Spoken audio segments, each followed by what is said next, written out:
God put a mark on the damned that would let others know they are not to be killed. Anyone who harmed the damned would be punished 7 times over. The damned were hidden from God's presence and forced to live out their lives carrying out the punishment of their cursed bloodline. The sin pumped through the veins of one descendant to the next all bore the same mark. I know that my family carries a cursed bloodline. We were made to face the damned. Our blood makes us special. Our bloodline attracts the damned and gives us the power to fight them. The hunt continues for the one that got away, but my mission beckons me forth. This feeling I have is getting worse. Something pulls me west. I must find out why. I am the last one of us left. The blood of my family runs through my veins, and no one can take that away from me. I am not alone. I am their hope. I promise you. No matter what, come hell or high water, or actual hell itself, I am through with running. Flores Park had better be ready for me.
Who the hell is this guy?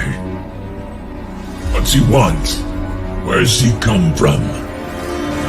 After every soldier I have with him and he kicks their ass.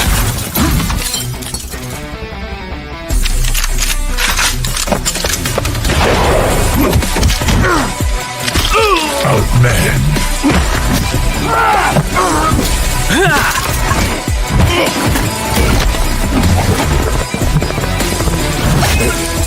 Outgunned.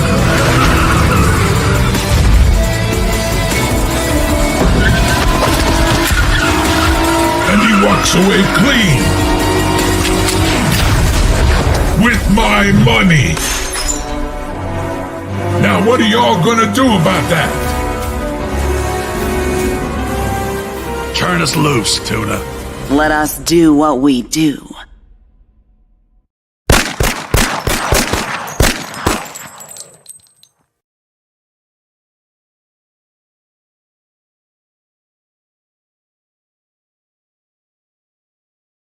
What's up, y'all? Sorry we got started just a little late. Seemed like everything just started to mess up. If that poster back there, the Riververse one, falls in the middle of the stream, because I had to kind of makeshift get it pinned back up because it decided to go down right as I was starting the stream. But what's up? It is Sunday, and we are on the second to last day, final day of the Horseman and Welcome to Flores Park collection. The collection is nearing 13,000 books sold. That is not an updated number, by the way.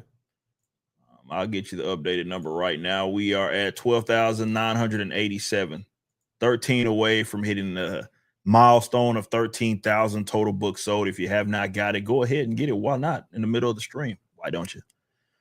Of course, written by the legendary Chuck Dixon, as well as drawn by the penciler, of course, is Joe Bennett, also a legend.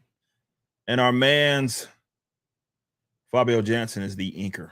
On it, we, of course, have Jay Brown. He also colored Yaira. He is coloring the Horseman. Appreciate y'all love and support. Over $750,000 in total sales. Stonks we expect to go up, everybody. Well, a lot of people like to wait for the last minute. I will say, as you guys have learned, some of you got, knuckleheads, because I tried to tell you, okay? And then you didn't listen. A lot of y'all missed out on covers that you wanted, for example, on the Gooding collection, our first ever collection, where I told y'all, hey guys, the reason why we're moving to this new format is because we are not only speeding up releases. Well, that's the point, right? The point is to speed up the releases in the first place, get you guys more books, but we're also going to be moving away and moving from designs. We want to always be keeping things fresh. We want to give people opportunity to get new stuff. Therefore, unlike when we first launched, where we were only kind of accounting for putting out a book or so, a couple of books throughout the year, that changed very quickly. So instead of us getting this major overstock to obviously sell books in between campaigns, new fans and such, we now have moved to a different format, which is us moving to new designs. Therefore, overstock is going to be minimal. As you guys have seen, a lot of the Gooding items are no longer available for you. The Horseman collection is the same way. Last time I checked, we were under, and I'll go look just on the back end right now. We were under, let me go check the hat, for example. The hat that you see me rocking right now, we don't have that many left. CGCs, last time I checked, were under 70 of each cover. So Signature Series copies, there's only 70 remaining. But the same also goes the reason why I'm bringing this up, because it's not just with books. You guys know that covers A, B, and C are limited in print. We account, of course, for damages, or attempt to account for damages and stuff. So we'll always have some left over, but it's not going to be a whole lot. But it also applies to merchandise. So merchandise items are items that we're going to move away from. We're going to move to the next Horseman design instead of sitting on a lot of Horseman stock. So I'm looking at it right now of the small version. This is a flex fit, so it's made to fit even your massive noggins. But the smaller one is there's only 11 of those left. And for the one that I'm wearing right now, which is meant for the larger noggins, there's only 48 hats left. So if you want to grab those hats, you better go do it right now. Same goes for certain shirt designs. So I know people talked about those two shirts that we have right here are some of the best designs that we've come up with, right? Great. I'm glad that you guys are digging the improvements. That said, these are about to sell out too, and certain sizes may have already sold out. I don't know. I haven't got a chance to check. Again, bringing all of this stuff up for you guys because I don't want to hear now nothing. Guys messaging me all the time. Hey, when is this going to go back in stock? Is this going to get reprinted? Sure, there may be an opportunity. We floated the idea around of us maybe like once every month. I mean, I don't think we're there quite yet, but once every month, like maybe doing like a hey, this is what we have left over kind of sale. And again, it would be very limited. Like it's like, okay, 3 hats that are in the warehouse or something like that, putting those up for sale so we can get if we can afford to get rid of those. Stuff like that, because maybe there's those opportunities for, of course, we account for the damages. Maybe for that particular run, we did not exhaust. I mean, the point is to not exhaust all your damages because you don't want to run into a situation where, you sold too many, right? And you don't have enough stock.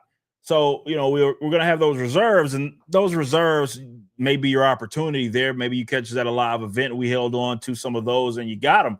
But for the most part, they're not going to be available. It's just going to be very, very minimal. So if you want to get some of the items that are available to you right now in this collection, you're going to want to go grab them right now because, again, we're moving to the next collection.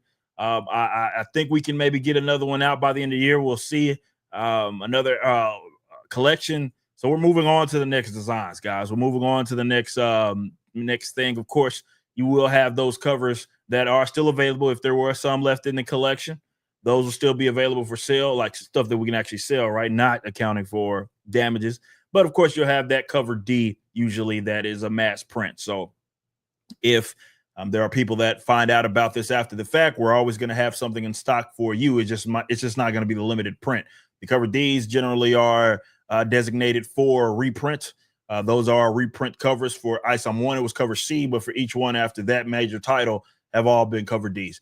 So those are mass print. We print those, but if you want one of those that are not going to get reprinted, meaning the quantity is the quantity whether we have them or not, that's going to be those covers A, B, and C for the other books. And there's not, last time I checked, I think it was like maybe 200 of the cover A's, for example, left. I guess I can technically check that out for you right now. Let me go look at that real quick. What do we have here? I'm going to see the signed and graded. I'm going to go look at both of them. I'll look at the signed and graded copies as well as the base covers. Let's check it out. Okay, starting with the base covers. Brando is in there, so I can't look at that. Let me look at the signature series copies real quick, at least. Okay, so we have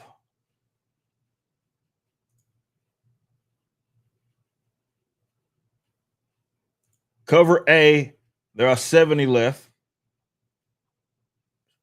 Cover B, there are 50 left. Cover C, there's only 32 left. And cover D, and these are the signature series copies signed by Chuck Dixon himself. There's 54 left. So as you guys can see, we're floating around 50 or so on average of those. So if you do want to grab those copies, be sure to go grab those now. I just gave you the hat numbers as well. These things are going to be selling out over the next day or so because a lot of people are going to rush to get those in by the end of the collection. And we appreciate that. We'll see where this goes. I'm not sure as we enter or cross over that big milestone of 13,000 total books sold, which is insane. We'll see kind of where this thing lands as far as the total sales are concerned. We appreciate all that continued support. You guys have been knocking it out the park as of late, man, with the Riververse. We appreciate you guys sharing the word all the content creators in the space as well, doing videos and whatnot about us and like some things that you find maybe intriguing. Sometimes it's about new material, sometimes about old material. We appreciate you guys nonetheless so very much. All right. So again, we also have another big one there, and that's Bloodruth #1, which you got some time still, but I did want to update you guys on the numbers here. We did cross over that milestone of 8,000. We're at 88,000, 122 books sold and $455,000 in total sales as we just kicked this thing off a couple of weeks into it. So appreciate y'all, all that support, everybody sharing that stuff out. For the first time, we do have a black and white edition of the book. So the full version of the book is in black and white. You can get that for just $15. So we got a low entry point there for all of you guys that may be, look, I get it. Economy gonna economize. So yeah, if you're tight on funds, there's that option for you. You want to still keep up with the Rippaverse.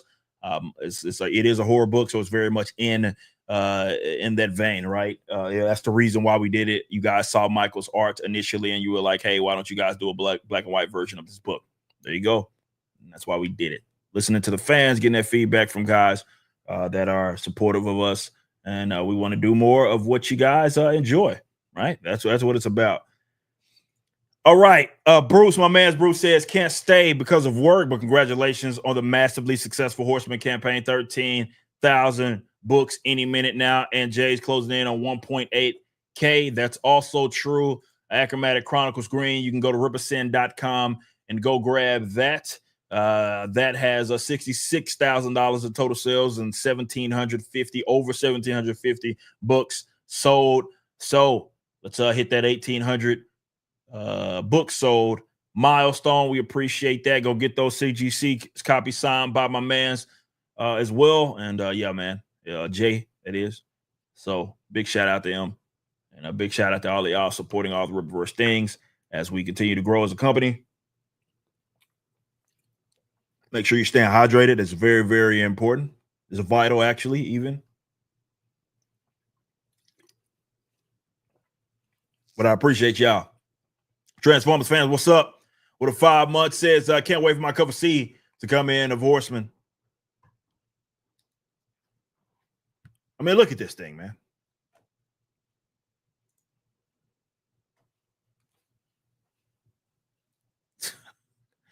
I mean, come on. Some of the best work in the business that you're going to see as far as special treatment covers are concerned. It don't get much better than this thing. I mean, the light can't even contain it. It's just shining, baby. You can grab this, the most limited of the copies, right? Done by Will Conrad. He's the interior artist of Gooding. He's also our artist for the cards, okay? So go check this out.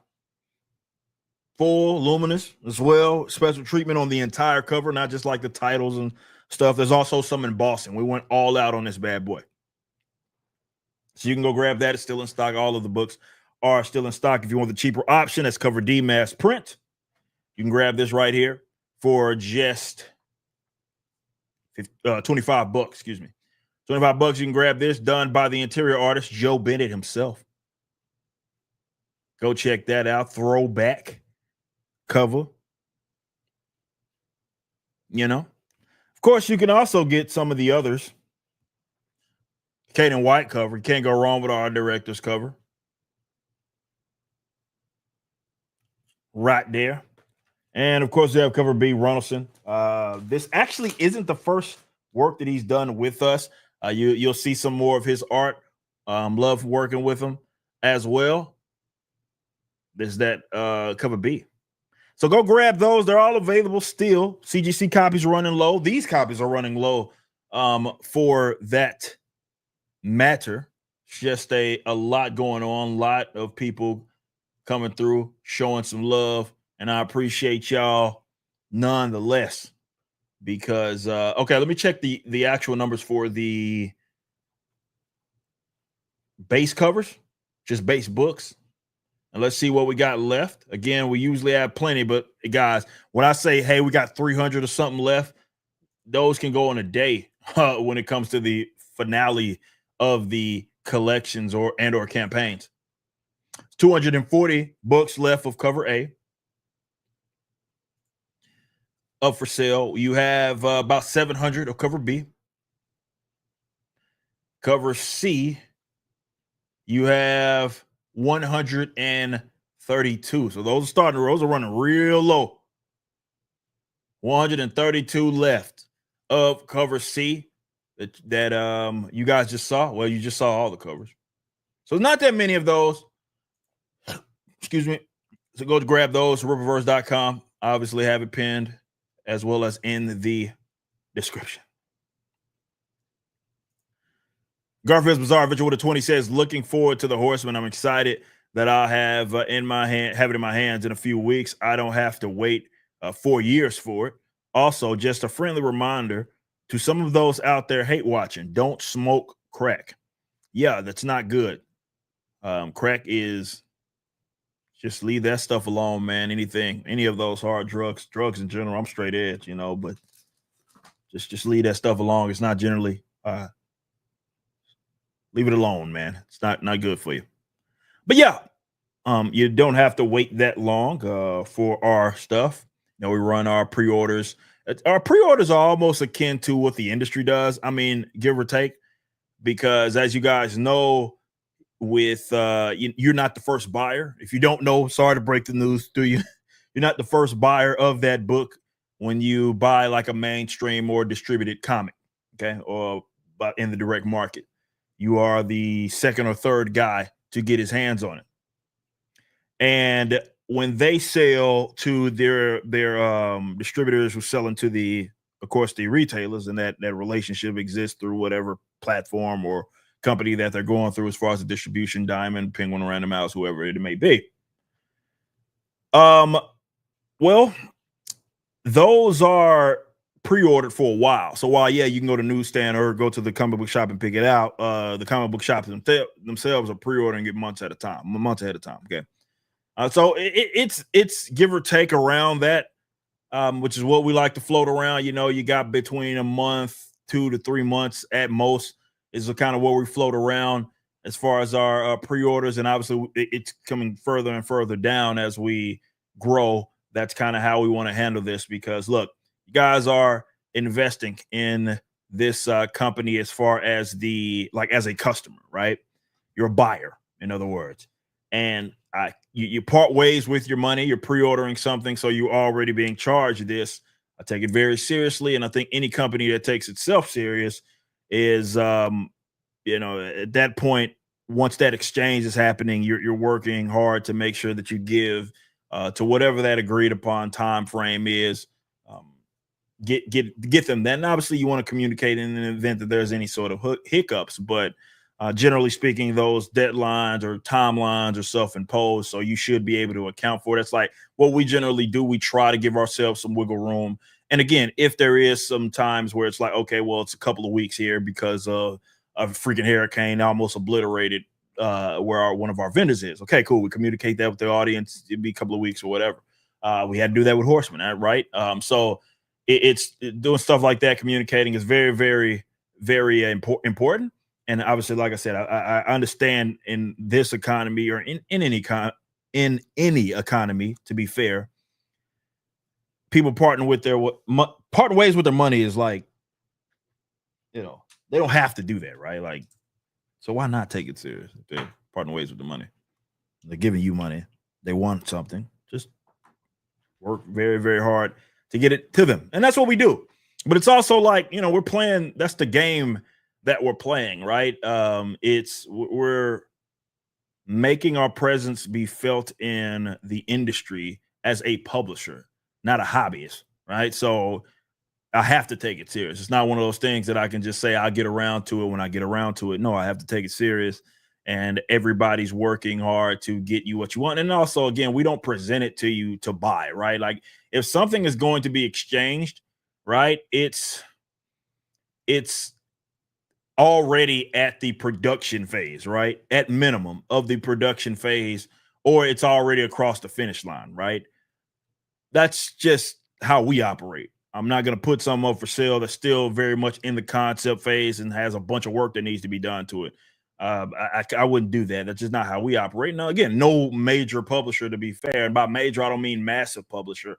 Whether they're small, I'm not reinventing the wheel here. I'm not doing anything that is new. There are publishers bigger and smaller than I am that have been around, or the Riververse excuse me, and they've been around. And they got this thing figured out as far as the publishing is concerned. But anybody that's taking it serious as far as publishing, new companies especially, it's very, very important that you you have an agreed upon time frame, work like hell to get it to those customers because they've already parted ways with their money. James on the 5 says, Lug, I'm just a kingpin, Dead Knocks, or enforcers. If you're a Spider-Man fan, a Shadowhawk type hero, and hand ninjas, I'm all in, excuse me, and can't wait for my copy. You're gonna love the Horseman, I can promise you that. I'm gonna enjoy it thoroughly. Archangel said with 18 months said just pre-order the Horseman. Can't wait. Appreciate all of y'all pre-ordering it live.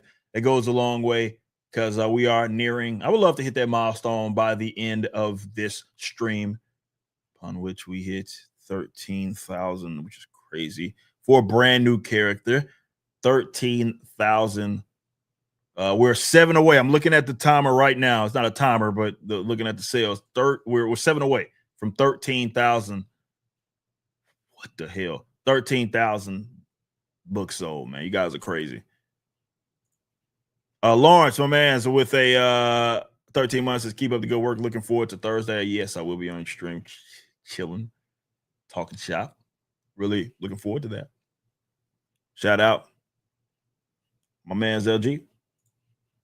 Shout out everybody in the chat because you guys are awesome, man. You guys make my day, believe it or not. Sales are not just milestones just to be milestones. They're important to us as a company because with each sale or milestone comes opportunity. And I understand how important it is to invest. If like your aspirations are, I guess we can talk business. Everybody type business in the chat. Business in the chat. Let's talk business. But if we can talk business. Earlier stages of a company are so make or break, obviously, right? It's a lot. What I mean by that is that it's a lot easier to exist in a long period of time, for a long period of time, sustained after you're already off the ground and you have some momentum, right? So when a company is around for 5 years, it's a lot easier for them to be around the next 5, right? But it's hard to see that initially, you as a company being around 10 years. And that's why the beginning years are so very important, okay? So the way that I've approached this company is blew up with Ice on 1, had that fork in the road. I could have did one or two things. I could have sat back in the cut, acted as if I had made it, bought a Lamborghini, gambled the money away, pissed it away for that matter. But that's not what I did. I understand business. I've been around the block. This is not my first business that I've owned or ran in entertainment even. And so I was like, well, this is a key stage. Let's start reinvesting. So the company grew, which also meant more opportunity for people in comics. And I think that's what a lot of people understand, because we have this whole independent creator mindset, which is great. But I think often the comparison is with folks, unfortunately, and that's not of no fault of their own or my own. It's just natural, right? A lot of people that are killing it are independent creators that are, they're just doing their own thing, and it's in this more tiny capacity, in that they may have a friend or something that they're giving a little money to help fulfill and stuff like that. Whereas we're dealing with like tens of thousands. No, that's of books. We're talking hundreds of thousands of books sold and individual items, even more when you consider merchandise and everything else that we're constantly selling and have been selling since we've existed, right? And we ship every single day or throughout the week, Monday to Friday. So it's this constant like hustle, and it's not like, well, you see this big number and it's $500,000. It's not like $500,000 goes in my pocket, right? Or even the profit from that we get, right? From a given collection. It's not like it's going in my pocket. No, this is going back into the company, obviously paying the people that are helping the day-to-day operations, usually contracts and stuff is pertaining to the actual work. They've already been paid, obviously. But as far as our day-to-day guys, people that are helping, obviously the warehouse team is a big part of it, and everybody else, that's their paychecks and everything getting paid, but also the expansion opportunities. And look, no secret, I'm not saying anything new.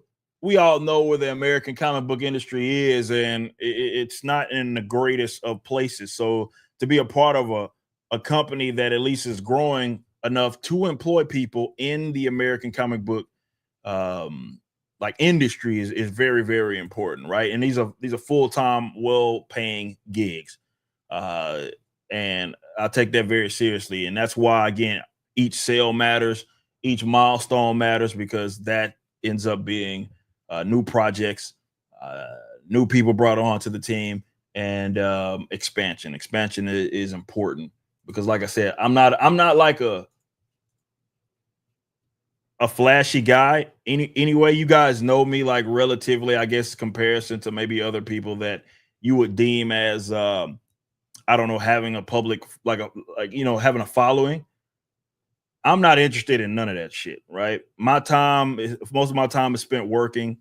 The leisure time that I do have when I am chilling, I'm chilling with my wife, or I'm like playing video games or something like that, right? It's nothing extravagant. I'm not going to various places buying, Lamborghinis, buying cars, and buying into projects, gambling, like doing shit like that. That's not my thing, right? My thing is to work. I like to work. I enjoy what I do. I wake up every day early in the morning, usually making sure that I beat my employees to the punch as far as like clocking in for that matter. And I'm the last one to usually leave. And I work all day, every day. I work Saturday and Sunday. And I think business owner feels me on that. We just hit 13K.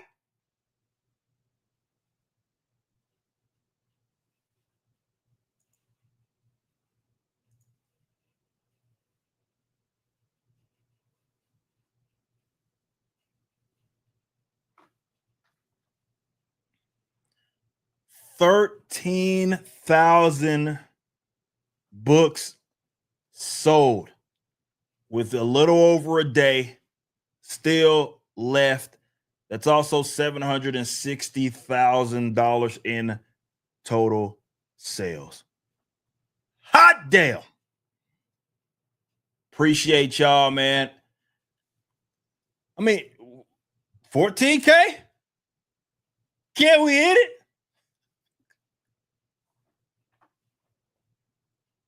Buy a book for your book. Why not? Get it for a friend. Get another cover. Buy a shirt. Buy a poster. If you missed it, maybe you bought in early on. We did add a new poster. I'll show you right now. We did add a new poster. It's the one that you see right there. And the blood and everything that's on this is special treatment. Spot UV, right? So it's our first special treatment poster right there. I'm going to show you. I mean, you can see it right there for the most part, but I'm going to go ahead and show you. Why not? If you haven't seen it, it's right here. We added this post campaign because this one right here was like that social poster that we had where it's 18 by 24. A lot of our audience was rightfully complaining and they said, look, man, where are the bigger posters? You guys have normally put out these 24 by 36 or whatever they are posters. You know, they're building out their hangout spots, man caves and such.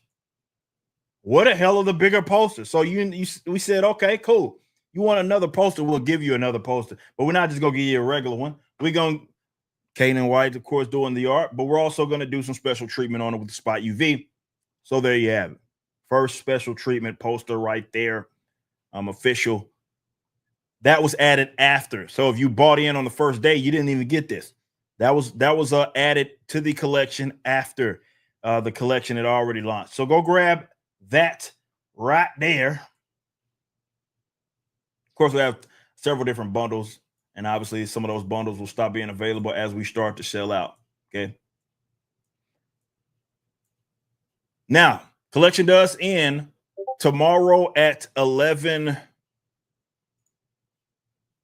p.m. Central. Will officially end. Of course, I will be streaming during that time.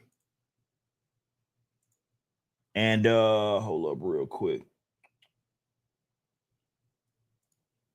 But yeah, I will be streaming at that time. Seriously, guys, I appreciate that. Again, these numbers aren't live. This is outdated, but I'm looking at it right now. 13,010 total books sold. Actually, I'm refreshing. Yes, 13,010 books sold. Do we hit 14,000? Maybe. I'll be pushing it, but do we hit 14,000 by the end of this collection? Only time will tell. I appreciate you guys so much. You guys are amazing. Holy cow. Woo! Let's go. Let's go. Mark with a 5. Marvel's top graphic novel, Spider-Punk Battle of the Band, sold less than 12.5K books. Yaira and Horseman beat those numbers. Gooding too. Potentially. Well, yeah, by now, absolutely. But yeah, it's, and I've said this before, guys. The graphic novel game, you can be basically a bestseller, and it's not as unobtainable as you think. Comics are a different thing, and even those, they're not like selling by the 300,000 anymore. Like on average, it's just not happening. Sure, the top books will sell over; they'll sell 6 figures. But even them, they're able to compete with. But, you know, it's different. Buying a graphic novel versus buying like a $5-6 floppy is a different animal, right? But the graphic novel game, as to Mark's point, as you guys have seen, every book that we put out is among the top, according to, I'm going by their numbers that are being reported, that are being, again, and these are sold to shops as well. According to those numbers, we are always top 5, like on any book, most times top 2 in any book. And our competition is not Marvel, DC, or any of those guys. It's in the graphic novel capacity, it's always manga, always on each given month. So yeah, it's crazy, man. You know how this company is just rolling, man. We have these new, again, Horseman was a new character, right? You expect, you know, 10K maybe for Isom or a Yaira or maybe even an Alpha Core, but for a brand new character that y'all's introduction to the character was just us showing it off, right? Showing you the design of the character, showing the animation was a really big way for us to kind of get you a glimpse of like what to look out for. If you guys come out and show love for a character, look, it is Chuck and it helps, right? It's Chuck Dixon, it's Joe Bennett. These are professionals. These guys know what they're doing. They know what they're doing. So that helps. Make no mistake. But it is a new character, and you never know with these things. No guarantees. There are no guarantees. Steve said he thinks the medium hats are sold out. The small, is it for whatever the size, it might be excess extra small or small, or small and medium, whatever that smaller size is. Like I said, there weren't that many of those. Told y'all to go ahead and get. Look, I don't know what to tell you. Y'all gonna start listening to me, because every day after the collection, hey man, I was late. I was bebopping and bullshitting. When those cover C's gonna go, ain't no more, man. We got to hold on to the rest. I gotta account for damages. I gotta account for events. I don't know what to tell you. Y'all gonna stop procrastinating. You could get away with it before because, well, it was the newbie. We were the newbies in town, and just kind of coasting on by, taking our time, only putting out a book or so a year because that's all I thought I was ever going to be able to do. And then the audience said, no, son of a bitch, get to work. And so we had to speed things up. And therefore, that meant moving on from these designs. So while, like, when we did have that approach, you can still get some of those books. You can still get some of those merchandise items, like the old Isom shirt or the old Yaira shirt. Those are still out there for relatively cheap as well. We did a sale to make sure that we could clear some stuff out because we're moving on.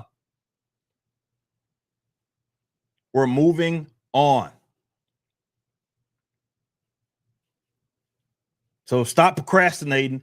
Get your books, because I don't want to be seeing, bogging up Kara's emails and shit. Hey man, I was bullshitting, sipping the Bud Ice with my bros,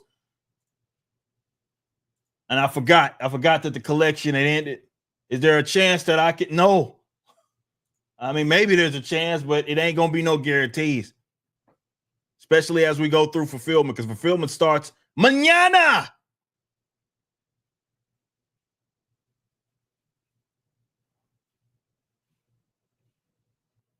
So Blue Shell said in the chat, happened to me with Gooding. Try to tell y'all. It's like, I get away. I understand. I mean, I'm a buyer too. So it's one of those things like, I get around to it when I get around to it. I see it's there. I want to get it. I'm intrigued by it, but I get around to it when I get it. Next thing you know, the bitch is gone.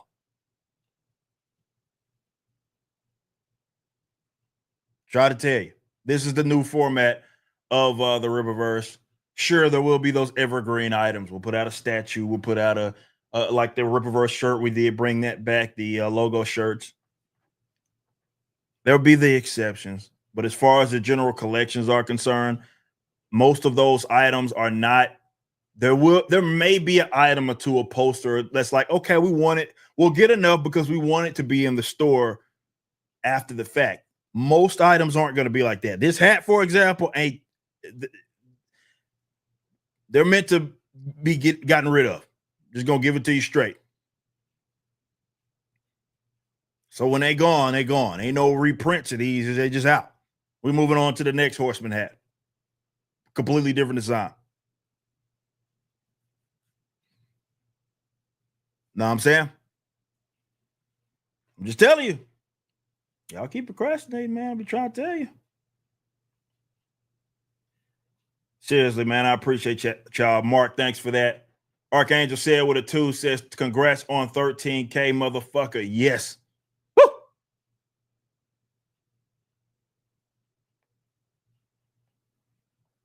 Avery said, I remember going to grab the Gooding shirt just to find it grayed out.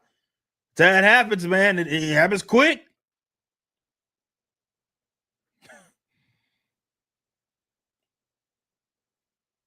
And often, again, you get that rush on the latter half because people are coming back, right? Trying to tell you, man, these things have been gotten rid of. And sure, you may see it at an event, we're at a con or something like that. We'll have like sometimes you guys see at our cons, we'll have like Ice on 1 Career B or something like that. Yeah, you'll have a chance there if we have them, right? Because our stock isn't determined by us banking on that, right? Because we got enough other items. So that's not even a guarantee. But there's a chance, right? Special sale, special event. There's a chance, right? Like I said, we floated around that idea because, like, for the like, y'all remember the ISOM hat that sold out? We got like 5 of them in the warehouse, right? Somewhere. So maybe there's a chance that, okay, we put out, like, again, we talked about maybe doing this once a month or something like that, where it's not that many, right? We tell you the exact time and dates because you'd have to get in where you fit in to grab it, right? And then once they're gone, like, that's it for sure, right? We may do something like that, but again, it's not going to be like there's 50,000 of them bitches. It's just going to be like a few of them. Know what I'm saying? The Wave Blur with a 31 month says, will you voice ISOM for the animated series? You should. Well, I voiced them on all the trailers that you've seen. And look, maybe. And that was my gig for a while. I don't mind it. And for sure voicing other characters as well. I'd be 1,000% up for that. But yeah, you've heard him twice speak, and it was me. So if he got an animated series, I'd be down to do that. But it's a lot that goes into that. It's timing. It's and look, maybe there's an opportunity. I hear someone else, right? And I'm like, man, that would make a killer ISOM, and maybe I want to bring them on. I don't know. But I would be down for it. I'm not against it. Let's just say that. Not against it at all. Riververse should be past 200K mainline book sold. If you add the con art book, art of, and represents closer to 250,000. I would have to see the actual numbers. Like, you guys have, one of the challenges more technical with us, like the more volume, right? The bigger the more stuff that you're selling, the more issues that it creates. And there's a different set of problems. So yeah, we've had to, we got our stuff on different servers, old sales and stuff, just so we could not bog down the main point of sale and the server that's utilized for that. So I'd have to add everything up, but yeah, that sounds about right. That sounds about right. Cat with an 8, Canadian, Australian says, my mate works at a strip club, but hasn't had a girlfriend in 12 years. Any advice to help him? Let's fucking go, Horseman. I don't know what to tell you. And I don't know, maybe that person doesn't want to be wifing up strippers. I mean, you ever consider that?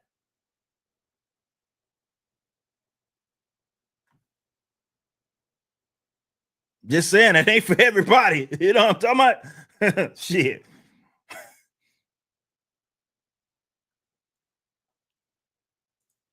Graph Web with a 2 says, for fuck's sakes, hashtag cancel Disney Plus. Shout out.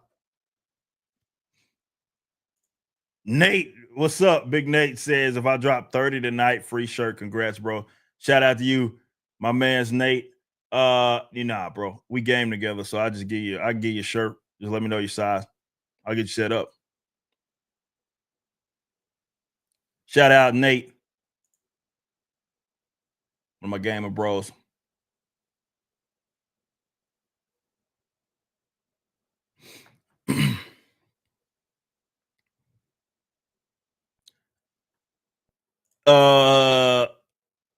Lionel with a 5 says, I still need my Merc security apparel.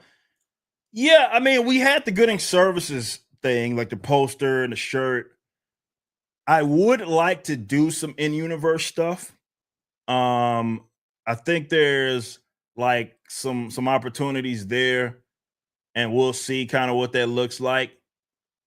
Do I turn that into a collection? Maybe like the in-universe collection. I just gave myself a fucking idea. Write it down. Any of the staffs in the chat, write it down.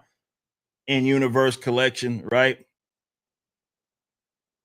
Where we have just a bunch of merchandise items that are like in-universe. So you got like projections, you got merch security, stuff like that, right? Sealman Ranch, right? Maybe some more Gooding stuff. That's for sure an option. Taylorsville, stuff like that. It's possible. I'll be down for that. Chuck's made a bunch of like in-universe stuff, like a lot.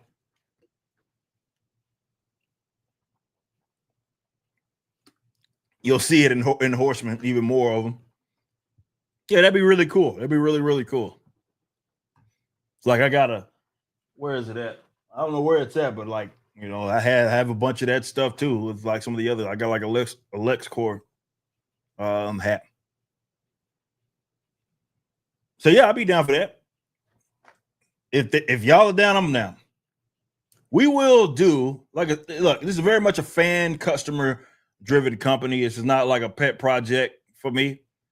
I get fulfillment out of what I'm doing already. I like to create, but you know the puzzle of it all and why we do it in the first place is for the customers. So figuring out what you guys want and doing more of that, you know, we appreciate that feedback. We're at 13,020 books sold. Appreciate y'all so much, man. Y'all are crazy.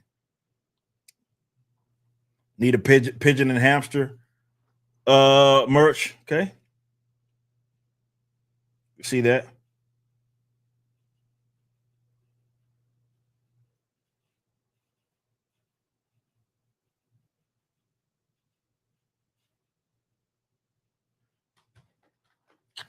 All right.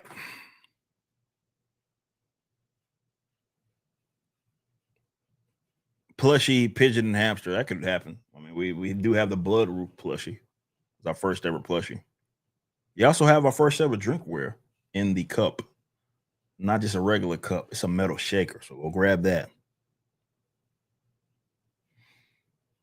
We'll see.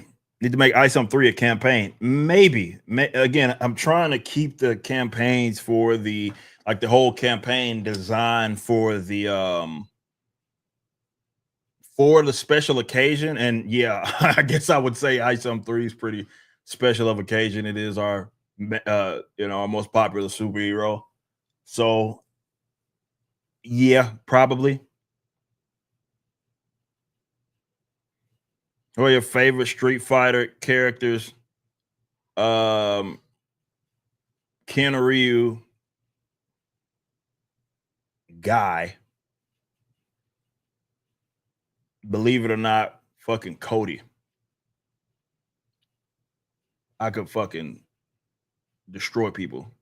But yeah, that's what I'm rocking with.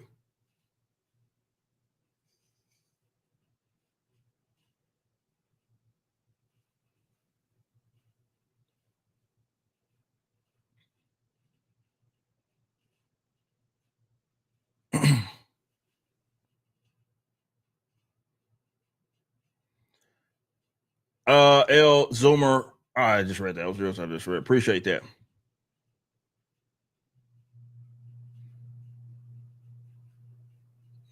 Love that. Get it. I mean, I don't know how many of these are about to sell out because I know we just did a heavy promo. I cut a real nice promo for these.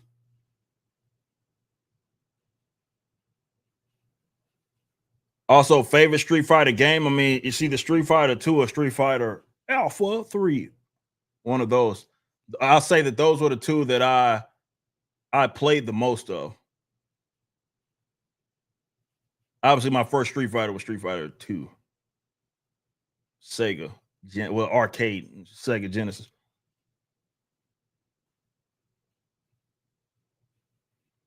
I need to see that woman that Saoirse fought come back.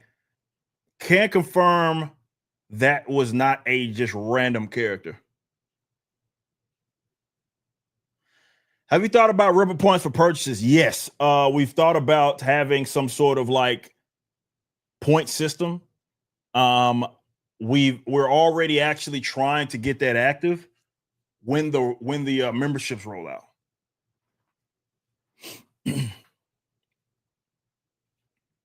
So that is our devs' next big, it's their current project. Everything else is really good to go, but that's their current project is the membership because that's getting a complete overhaul. We're gonna have fucking forums where you'll see a lot of us in there. We're gonna be moving a lot of our like fun nerd out conversations there. I'm gonna be doing live streams, exclusive streams through there as well as some of the team members. We're gonna have a fucking blast on Rippaverse members, bro.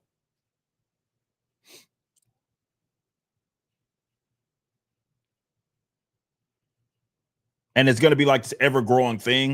You know, we floated out some ideas to them because we want to make sure that we future proof. So when there's the initial go live of the relaunch, kind of like what we did with the website, right, where it's just a complete overhaul, and then we start to slowly but surely roll out new features. Obviously, we're going to get a lot of feedback. So a lot of, and we've been talking about doing this for a while, but a lot of the, it's not an issue, but a lot of what we're trying to do has to do with future proofing us, like, right, and making sure that we don't outgrow it, because then we're going to run into the same problem where there has to be another overhaul, and it's going to take a lot of development, and development ain't cheap. When are we getting an update to the character section? Well, we added some new characters. The Shadran, I know, got added. Who else is there? Yeah, if you haven't seen him, he's right there. So he got added. Some other guys got added as well. So we are adding it. Let the book get out for Horseman. So we'll let a week or so, well, probably a couple of weeks. We want to get all the orders out initially. Let those go out there. Let people be able to actually read it. Let's nerd out about it, and then we will end up doing. We'll add some of those characters there.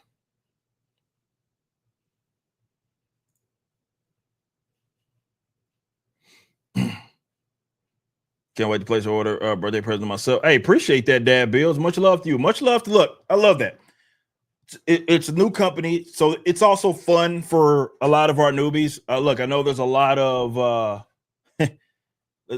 conversations about the Rippaverse these days. It's because we came out swinging and we continue to thrive. So people look at, unfortunately, us. I want to give a big shout out to the other guys that are out there being successful, and understand that this isn't a fixed pie out there. There's a lot of conversation about us, when really all we want to do is have fun at the end of the day. And we want our customers to have fun. You're early adopter, even today. Hell, even if you get it a couple of years from now, I mean, relatively speaking, 5 years it will be still a young company. Okay. But we're a little over 2 years.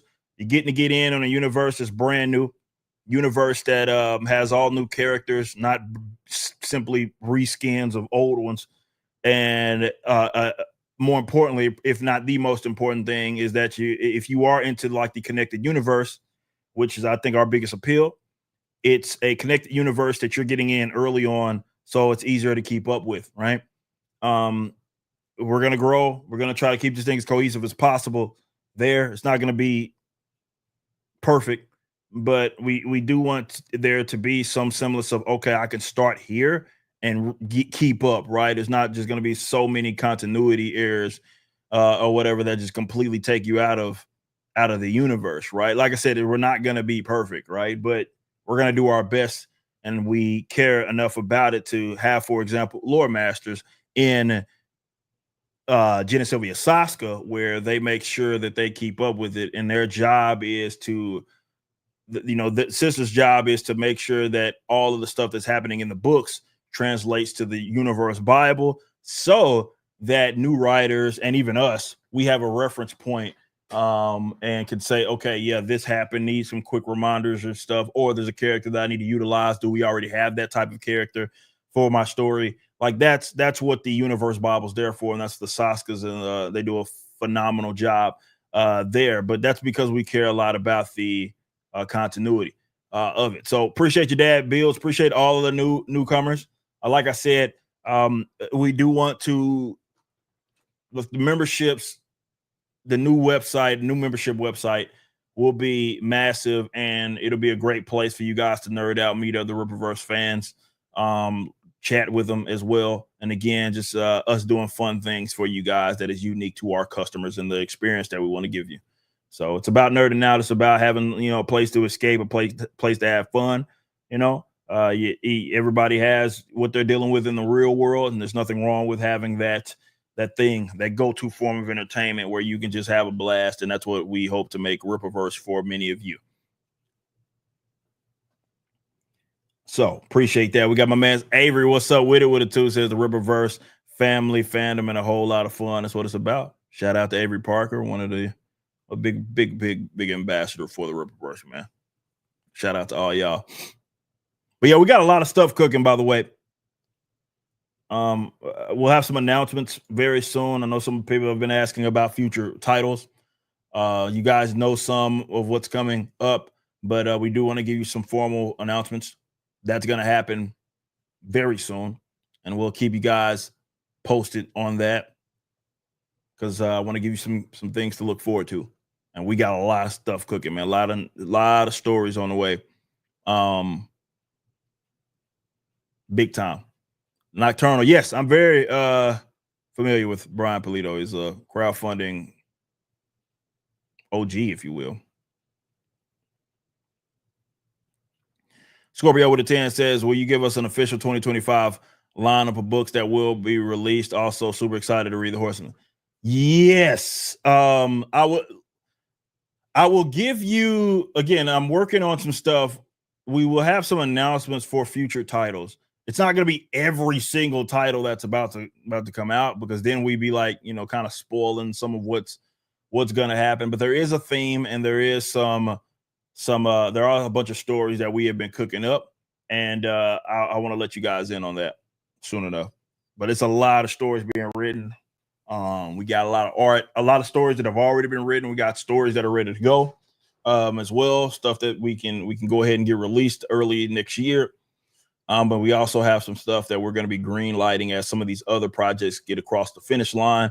And we finish those up, we'll be green lighting more projects. So that's why, again, it's important to us that, we're always having those sales. We appreciate you guys every day, even if it's not part of the collection or a collection. We appreciate that because, again, that stuff goes a long way. Just as any company does, we're always monitoring where our financials are. And if we can afford to, we don't want to run ourselves thin, but if we can afford to like green light another book, then that's what we do. Because at the end of the day, that's what you want. Hat is fitted. Yes, Dad Bills. A lot of people we had typically been releasing snapback hats. So we wanted to go ahead and drop a flex fit. And I love it. I love this fucking hat, man. Like this is just an all around nice hat.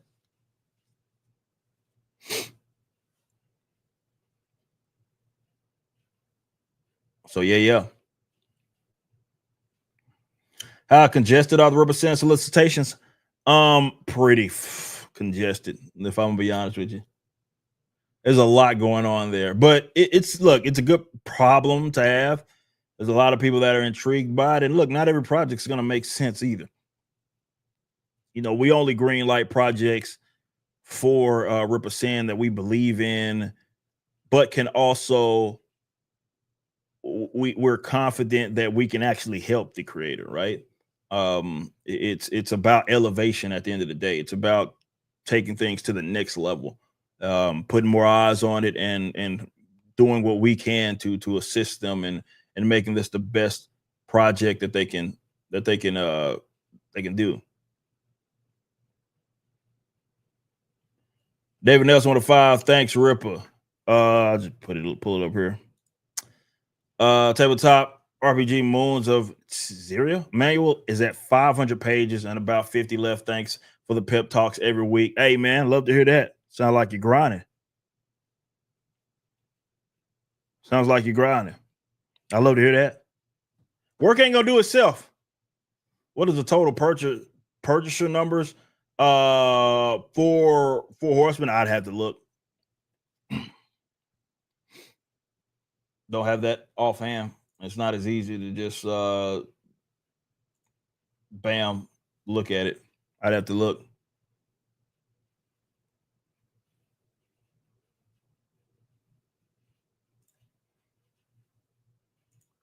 Where am I at? I'm at Drug 3BOs in the chat. We're just talking about green. What's up? Y'all go get green. Over 1,750 books sold already, man. Love to see that. So y'all go grab rippersin.com or go grab it from rippersin.com. Acromatic Chronicles Green. You can also get blue. Do I have it over here or did I take it downstairs? I think I did. Yeah, I took it downstairs. But yes. Get blue as well if you missed out on that first one. We do have a republished version, a Ripper Sin published version of it that you can go check out. So get blue, get green as well. Get some shirts, get the stress balls, get everything. Why not? Why not? Fucking allergies, man. But why not? Big shout out to our man's Jay.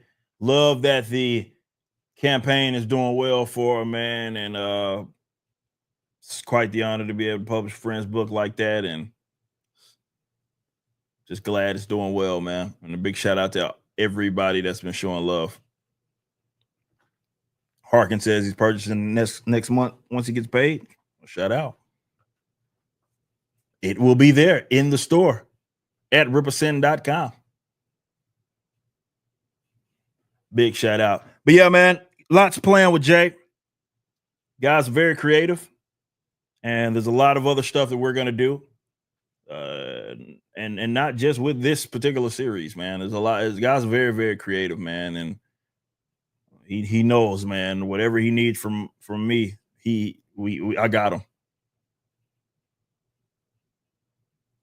He says, we just getting started. Exactly. It's going to be a fun time, man. I love that. Again, like I said, Jay's a very creative dude. And I love to see guys that are able to create. They come from the commentary space. But at the end of the day, we do need the creative people. And that doesn't mean that every commentator is a creative person, because they're not. And most of them, like Ryan says it all the time. He's like, I never can do that shit, right? He's a phenomenal commentator, but that's just not what he does. But, the guys that do have that creative bone in their body, if we can get them in a position to create and do it more so people can see that. And also, again, he's a very passionate guy. Definitely a lot of stuff that he knows. He's so knowledgeable about like pirates and stuff. Like there's so much stuff that he can do. And, I love to see more even of these guys cross over into that space and be great as just as they are commentators, even better as creators, man. And it's just been awesome to see. Awesome to see, man. Jay thrive, and he's just getting started. As he says, man, we're just getting started. Got a lot of stuff planned, man. I'm excited.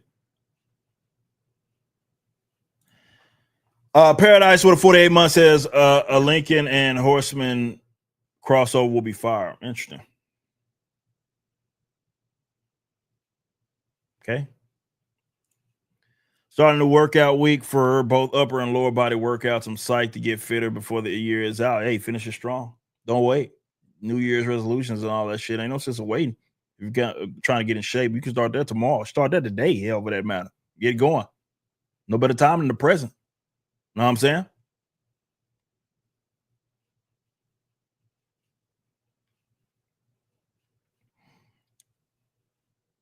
Shout out and good luck on that, homie. See, the sisters are also in the chat. Shout out. Jenna Sylvia, Lord Masters in the building. Daniel with a 5 said, Horseman on the way for Bloodruth. What's the way it's supposed to read? Color or black and white? $15 price point is tempting.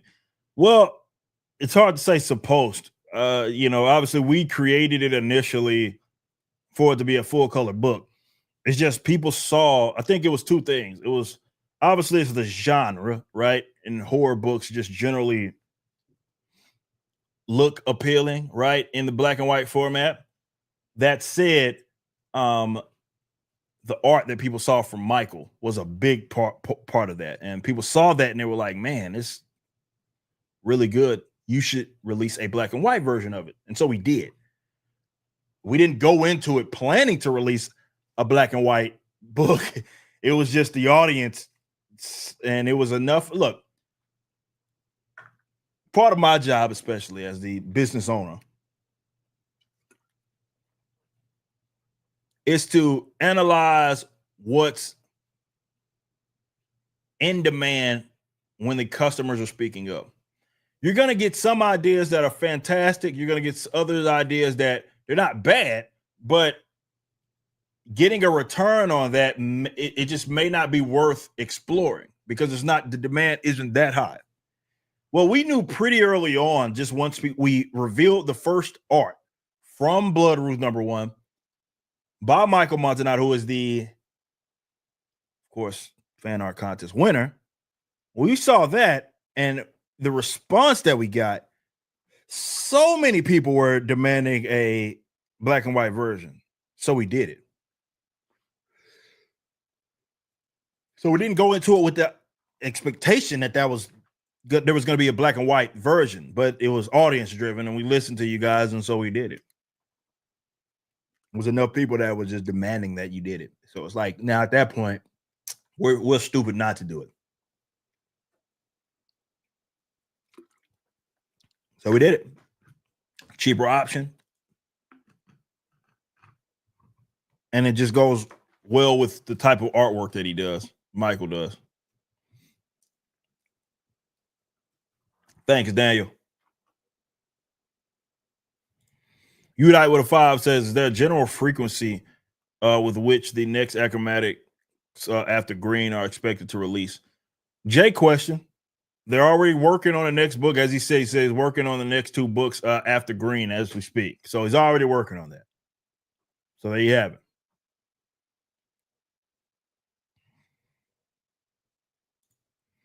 David, is Riverson Consulting still available? Yes. You need to just, hey, and we do that. As you guys know, every service that we offer, like with publishing, we offer individually. So if you want to do your own project, you got your own stuff, but there's just a little something that you want some assistance with, we can help you.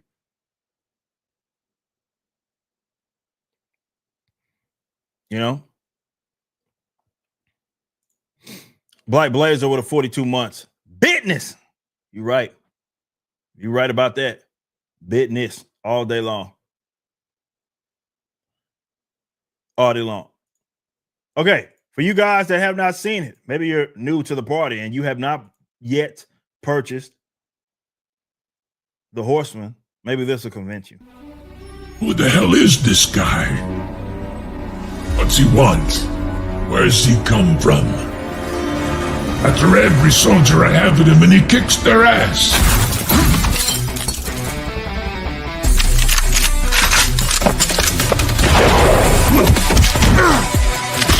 Outman.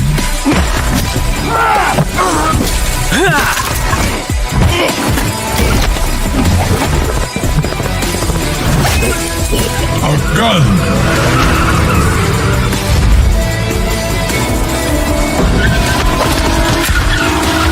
And he walks away clean.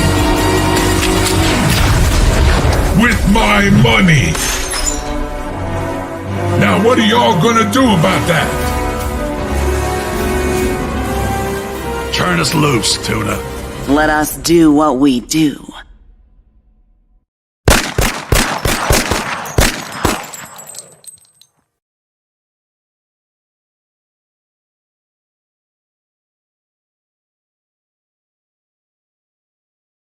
That animation right there, of course, done by Riververse Studios. Over the next year and some change, we have a big it'll be well within a year. Over the next few months, we hope to have the new Riververse member site ready to rock, really incentivizing, and we will be pushing the hell out of the Riververse memberships. Once we get to 5,000 members, we plan on doing a long form version or episode of the Horseman, which will be voiced by none other than Dean Cain. Really excited about that. Everything's coming together for this, like Riververse Studios and stuff. So I'm just stoked, bro. Just generally stoked. It's just a fun time, man. It's you get to wake up every day and hey, I had this idea. We get to explore it if it makes sense. Not all ideas are worth exploring, but you get what I'm saying. Horseman's going to start arriving in people's mailboxes this week, upcoming week.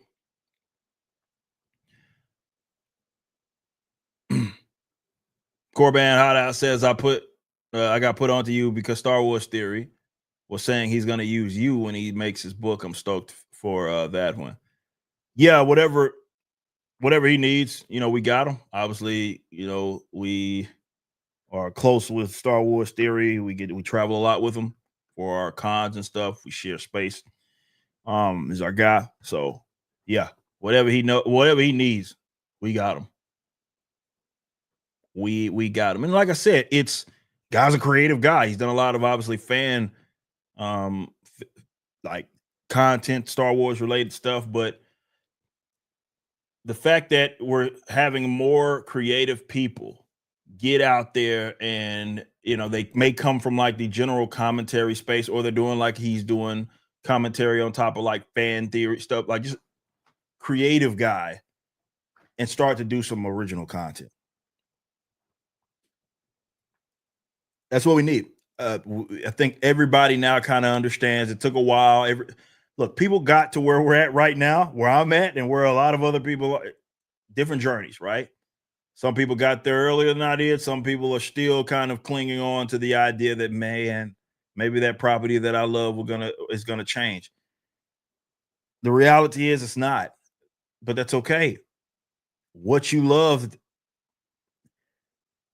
it doesn't go anywhere. Those books that you've collected, that you've read, the movies that you've watched, they're still there. Okay. Only thing different, and it's a massive difference, is that the people that own it right now are not necessarily taking care of it.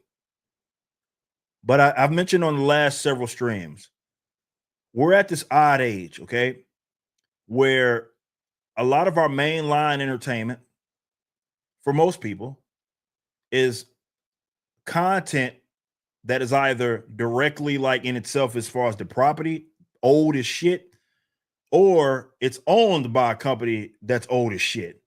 Either way, it's being produced by people or brands connected to brands that are 40, 50, 60, 70, 80 years old. And it's been a while since we've had like a wave of creativity, of new shit, like of new stuff, of stuff that's just fresh. Now, I do think we're in a different day and age. Okay, it's not the same.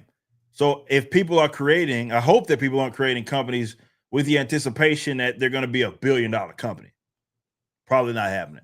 I personally think, unless again they're connected to some massive brand that's been around for 50 years, it's probably not going to happen. Doesn't mean you can't be, crazy successful. Me personally, I prefer that it be that way. I prefer that it's a little more broken up. It's more independent. It's more like people have more options. And yeah, folks are going to gravitate towards what they gravitate towards. And I just think entertainment in general is just going to become a little more niche, right? I think the day of just people or just $1 billion entities just existing like that are not going to be the case. I saw some article. I can't remember where it was talking about gaming. Was it IGN maybe? Well, like even the mainstream guys are starting to admit essentially, okay, we got to slim this thing now, right? Like this blockbuster stuff is just not working. We're dumping $250 million into these projects, and we're not getting any sort of return. And sure, you can do that for a while, but it's not anything that's going to be sustainable, right?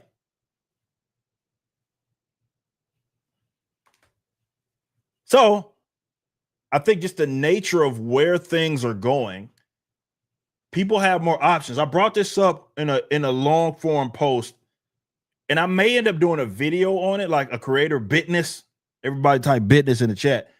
A creator business video where I speak about this in more in detail. I've talked about it, but I could dedicate an entire video about how basically, look, elitism. I've already done a video talking about how elitism basically is dead.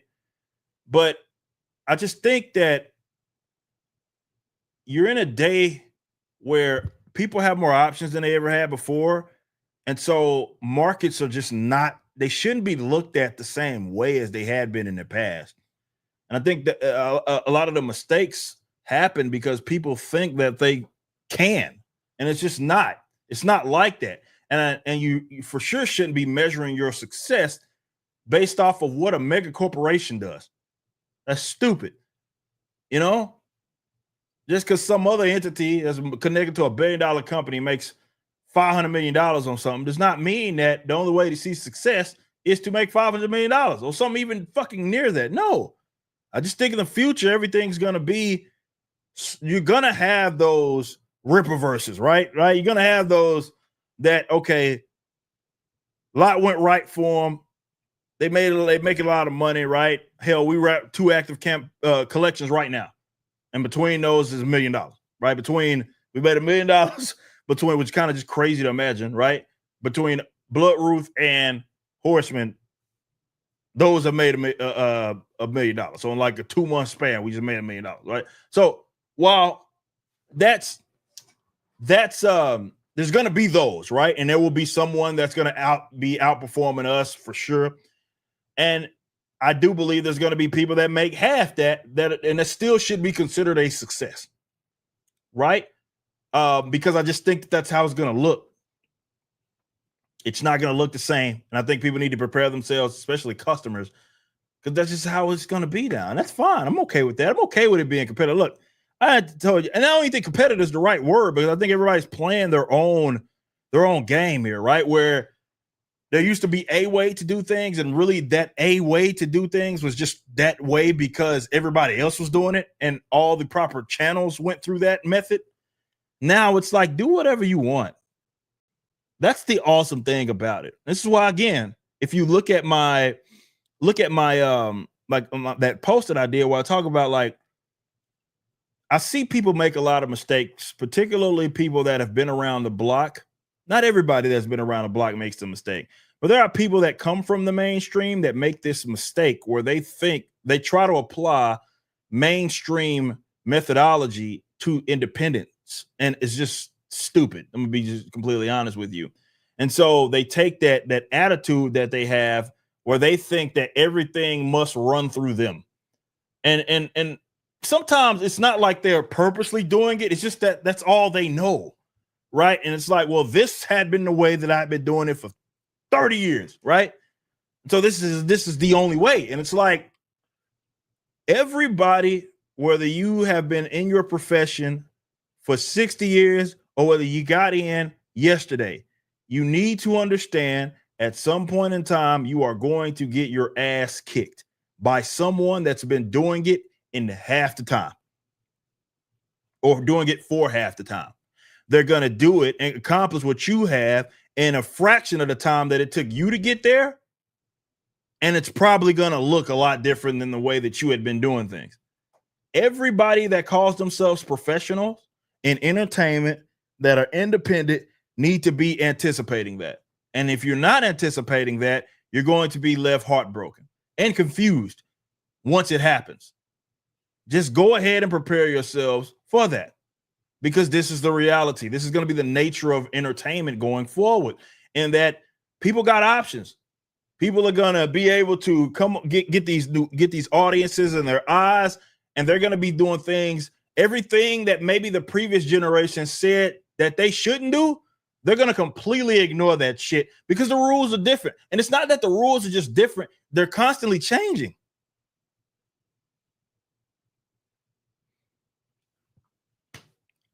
Right? Because there are no rules. It's the Wild West. It's beautiful. It's what works for you. Okay, if that works for you, that's the methodology. Well, what works for you may not work for me. What works for me may not work for you. Right? So everybody's finding out how they can get this thing to work. And this is what entertainment's going to be. And I'm excited about it. I see other people doing great things. And the reason why I'm so excited about it is because it's going to put it's going to be challenging for sure, but it's also going to put me in this perpetual state of learning. Right? Which that should be your attitude in general, I'd argue. But like, there's going to be these changes that to the industries that you're in, like tomorrow. And it's going to be up to you to either be trapped in what is going to be deemed something that's archaic or to adapt and adjust. And the best, that's what they're going to do. Adapt and adjust.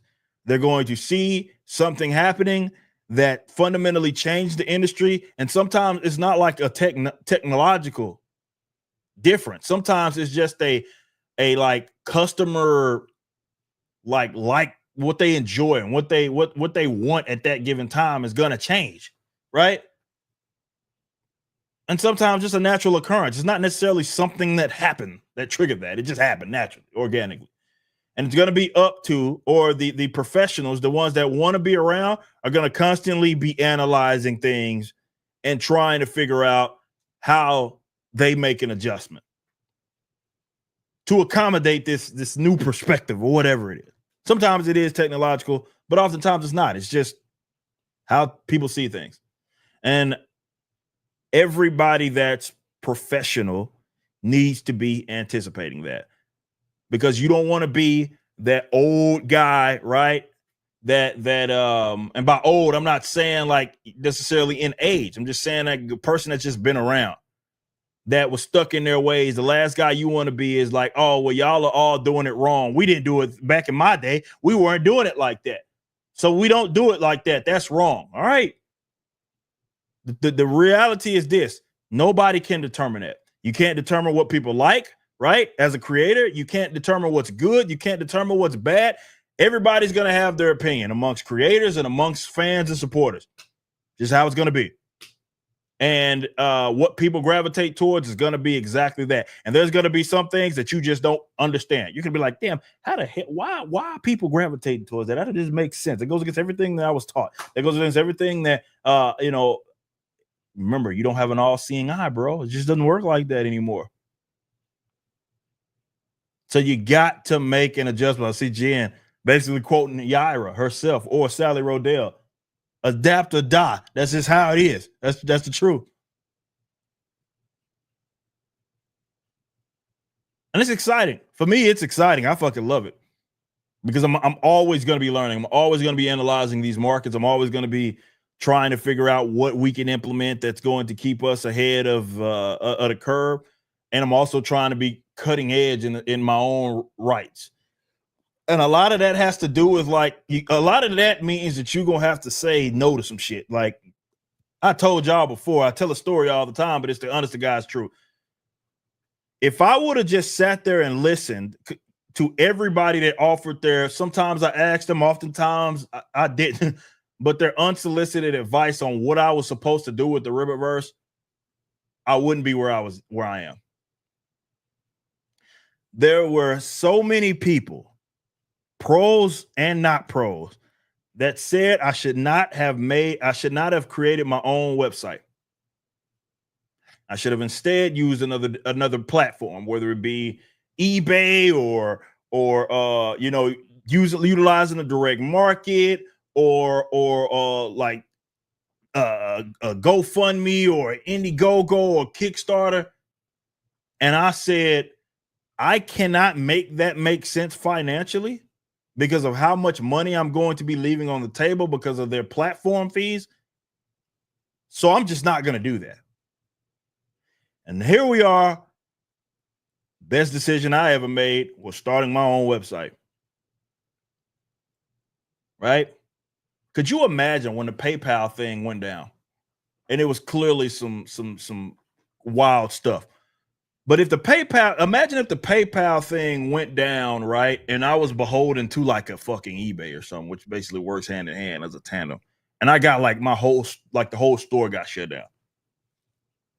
That could have been fucked, right?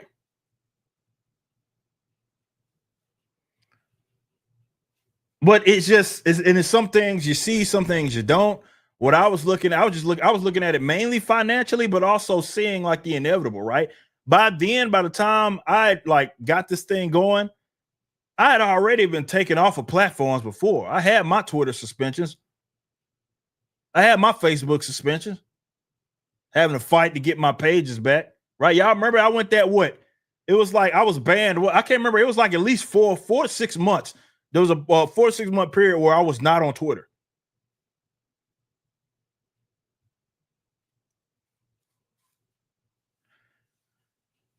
You never know. So I'm like, okay, man, I gotta protect myself against that. And so that's why I did it. So yeah, it's just using that as a prime example. handling my own distribution. It kind of ties into the website thing. But that was another big thing. It was, why wouldn't you just use the direct market? Well, it doesn't make sense for me financially.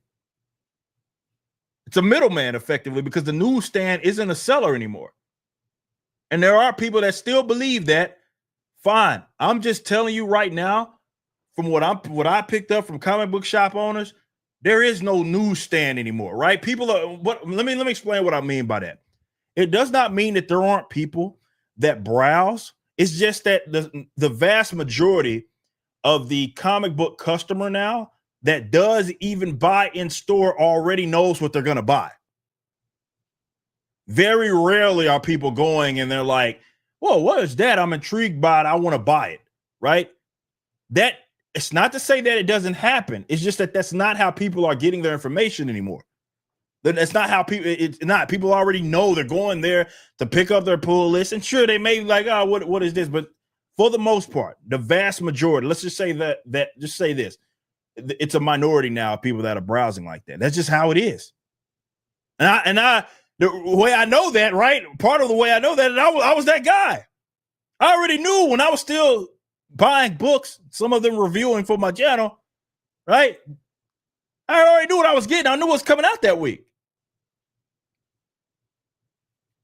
So it's just the dynamics a lot different. People used to go to the comic book shop for discovery, and that's just not really the case anymore. So I couldn't make that make sense for me, right?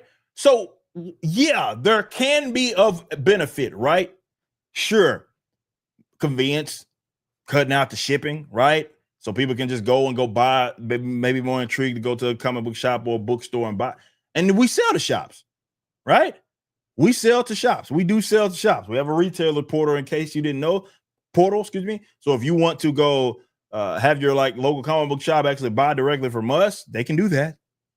And we have a retailer rate. But it's like I'm cutting out so many middlemen by just handling the distribution myself. I could not make sense of making that my primary model. If my primary model could be direct to customer, making that my direct market my primary, that's to say that we don't do it or won't do it. It doesn't make sense for that to be the crux of the company as far as how we sell things. Doesn't make any sense. So I made an adjustment. Less of adjustment is just that I didn't want to make that. I wanted to handle our own distribution. I wanted to actually, and again, sometimes now we're talking real business, right? Who would have thought?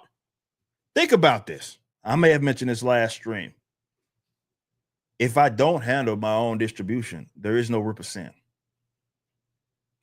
And I didn't create that aspect of the company where we have our own distribution with the intention that I was going to be like publishing other stuff that wasn't Rippaverse as far as its IP being owned, its creator owned. But that doesn't happen. If that's so, that opportunity, one that I couldn't foresee. But the only reason that happened is because I controlled the distribution. I said we were going to control that, and and that opened up so many other opportunities. Right now, we have this great infrastructure. We have other creators that are going to be able to take advantage of that infrastructure. And so it's just stuff like that is what I'm talking about, where the future of entertainment is there's going to be a lot of trial and error. And there's going to be a lot of what works for you does not work for the next person. So someone else's model is going to be completely different from mine. And that doesn't mean that my model is wrong. And it doesn't mean that their model is wrong. It just means that that's just how we do things. There is no right way to do it anymore. Like just with the growth of the internet and the growth of social media and how you can pick up customers now is different from what it was 30 years ago. That by itself completely changed the game. And now people are making their adjustments. What do they invest in? What do they make the primary theme of their company? Everybody's trying to figure this shit out, and there's no right way. Anybody that's telling you that there is only this way to do it, and like that's just arrogance. And it's also elitism, right? Some of that, and I said this in the post, elitism is only appealing to other elitists right? And people that would much rather be in that position because it's status, right? It's all about status for them.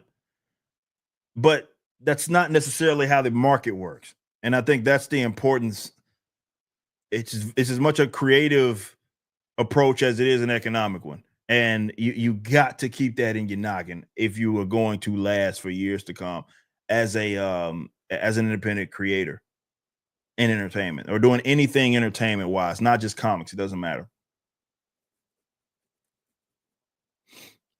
So yeah, it's interesting, man. It's very intriguing and it's fun. It's fun, man. I love seeing how people do their things, man. You know, I see the guys as an example at Iconic, right? And how they approach things, and it's just a different model than us. It's there are some similarities. We have a big crossover, but it is different, right? It is different, and I respect those guys so much. I don't look at those guys and their success or other people's success and be like, oh, that's a threat to me. That's wrong. They're doing things the wrong way. I'm doing things the right. No, I don't ever look at it like that. I look at it like they figured out what works for them. The results speak for themselves. More power to them. Can I pick up game? If they need game from me, I'm there. Right?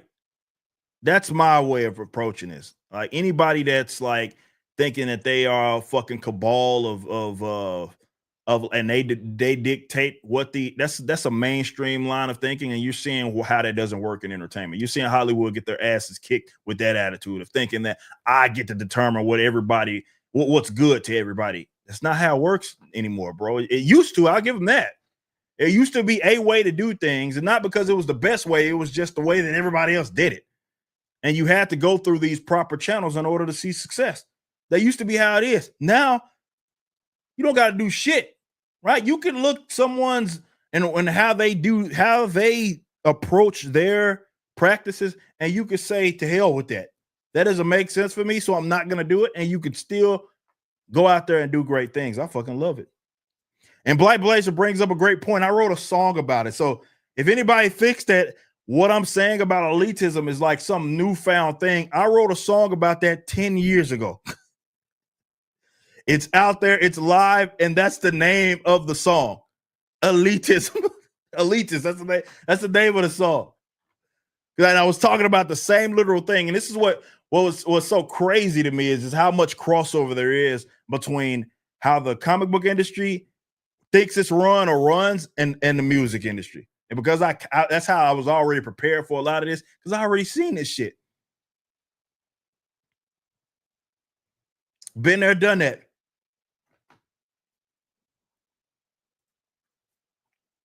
And the music industry, you know, it was the same thing. It was like people had their way. I left Fire from the Gods for the reason that we're talking about.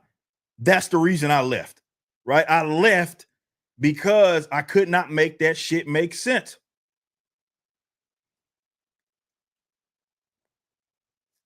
They wanted to do thing A. I said, thing A doesn't make, I can't make that make sense.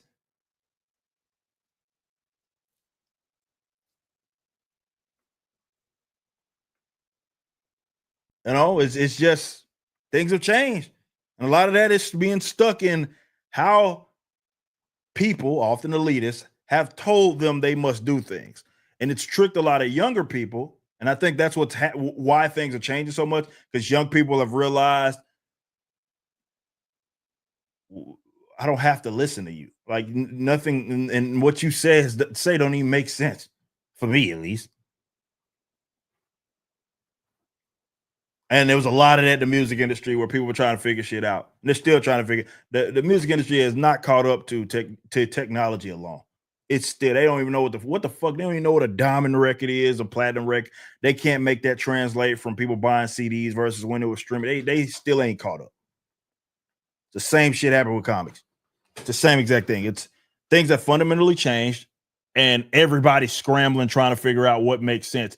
And really the key is understanding that, are there maybe some universal truths? Perhaps.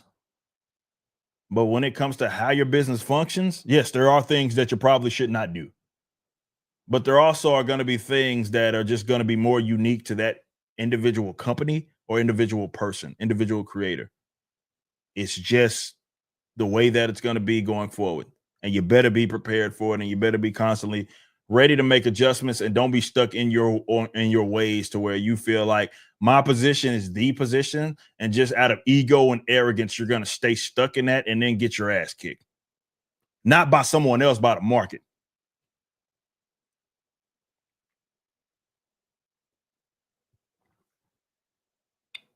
Be prepared. It's fun for me, man. I love it. I fucking love it. It is a lot of uncertainty that comes with it, but that's exciting to me. I think it's what you're seeing is a big market correction, and when markets correct, everybody's flailing trying to figure out, okay, what are we gonna do next? And that's the stage that kind of independent entertainment. That's where it's at now.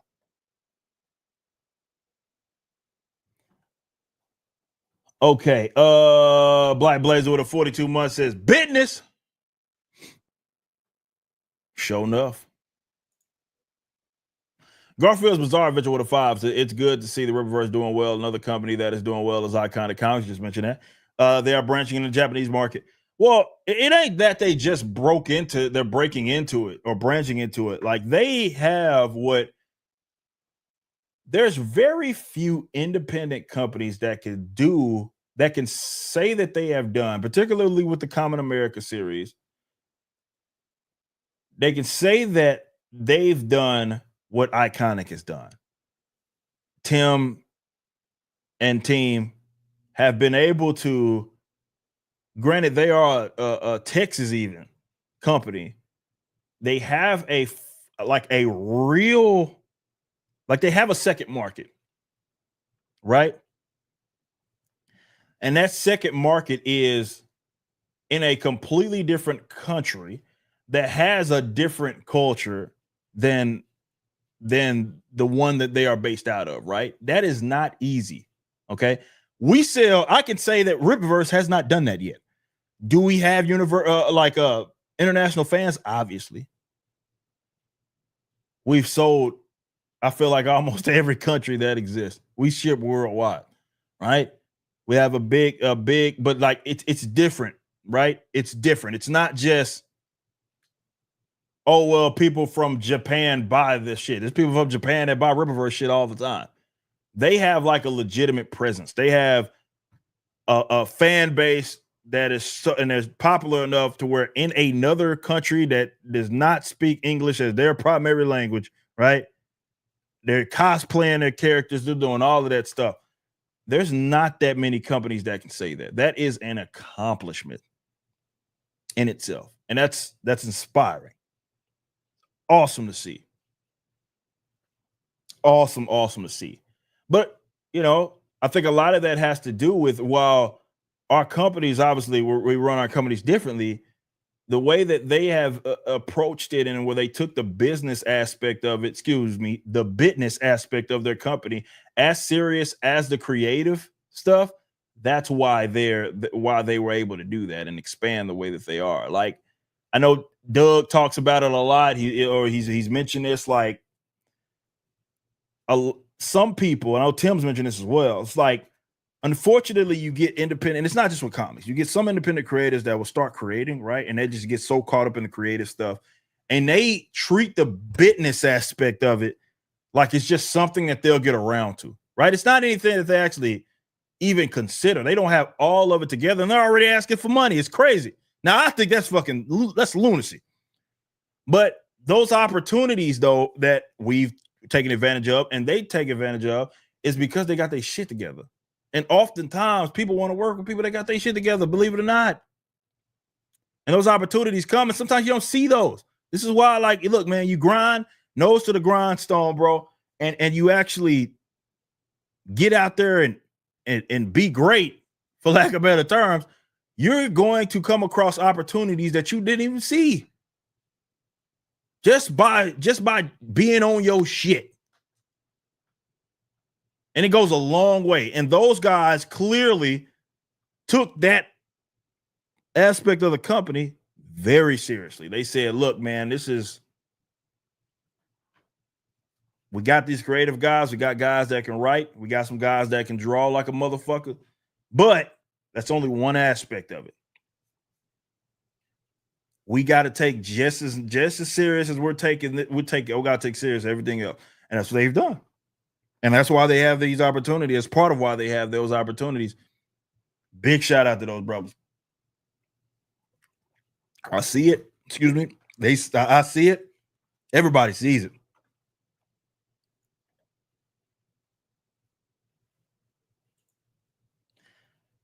Unite with a 10. Ideally, the indie revolution will take art to where it's as reasonable a career as any other, unlike today, where you tell people you're an artist and they hear unemployed loser.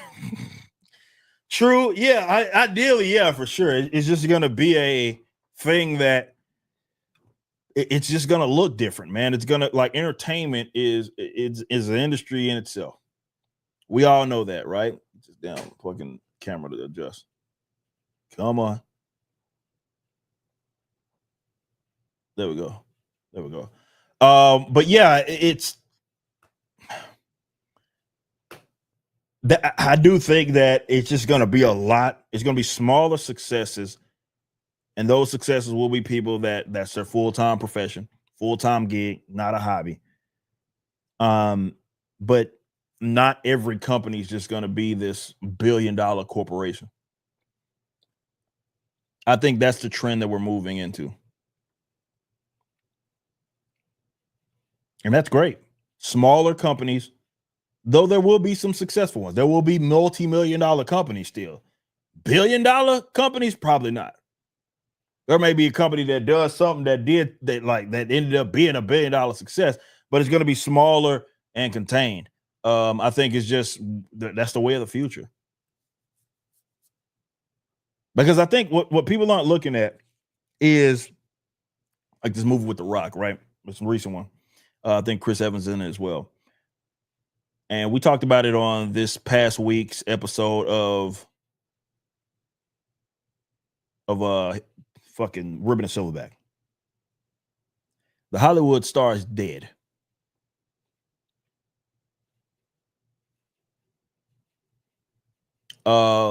You can't just put a face on some shit and just expect it to sell.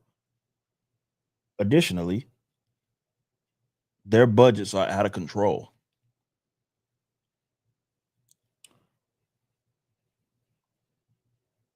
And Hollywood is,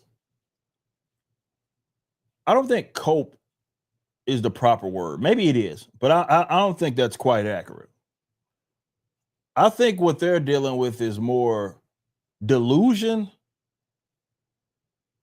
It's maybe delusion, and maybe the other is they see the inevitable and they're just holding on for dear life.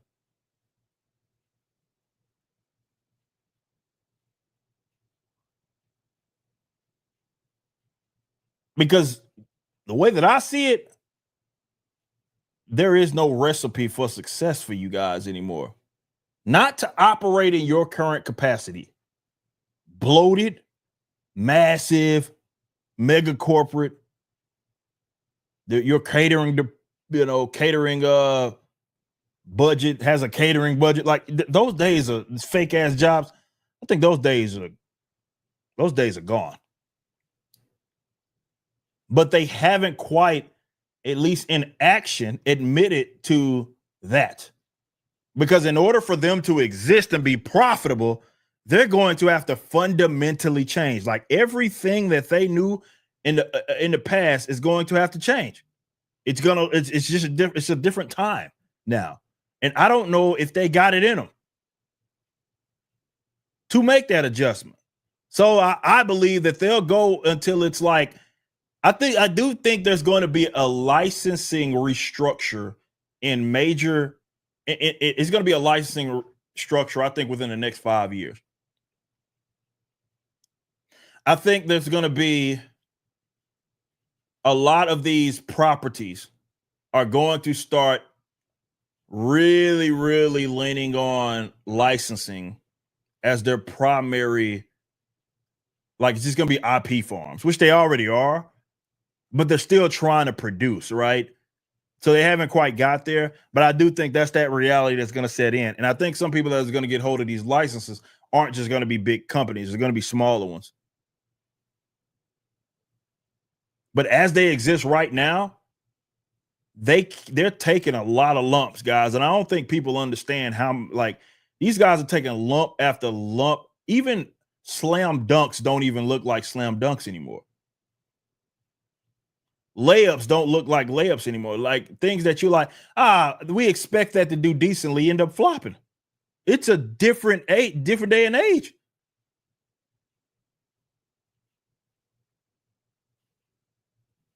So I don't know, but it's an opportunity for independence.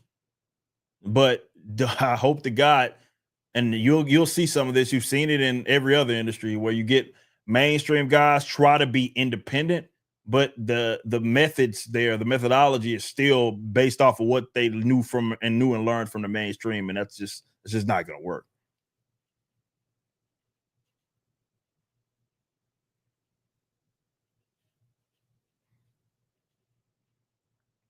So we'll see. Justin Martins with a 5. You're not going to let Savvy write for you, are you? Best to steer clear of the weird stuff. Can't wait for Bloodruth, by the way. Been waiting for that one. You're going to love Bloodruth. You hating on Savvy for? What she do? But yeah, as far as the latter, you're going to love Bloodruth. Really love the story that, obviously I'm one of the first and last eyes on before some stuff gets published as far as the story is concerned.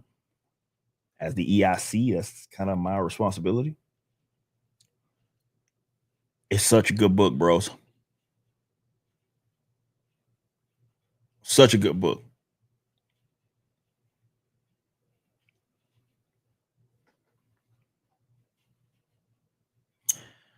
Default with a 5 said, just read Sisha.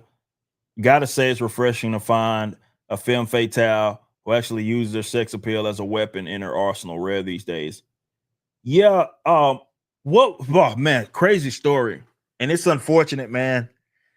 Obviously, Salvage and Saoirse were some stories that I've been cooking up. They're obviously very, very different from ISOM. Following in different genres. And, you had a guy, it was, and obviously people have brought up because it was a guy that unironically had a Miles Morales profile picture. And they were saying, like, what? He's ripping off Black Widow, basically saying Saoirse's Black Widow. Now, again, never mind the irony of Miles Morales fan calling something else a knockoff. Anyway, it's unfortunate, man, that with these younger cats, and by younger cats, I mean people my age too, are completely oblivious to American entertainment of the 40s, the late 30s and 40s. Stuff that you can see on Internet Archives right now.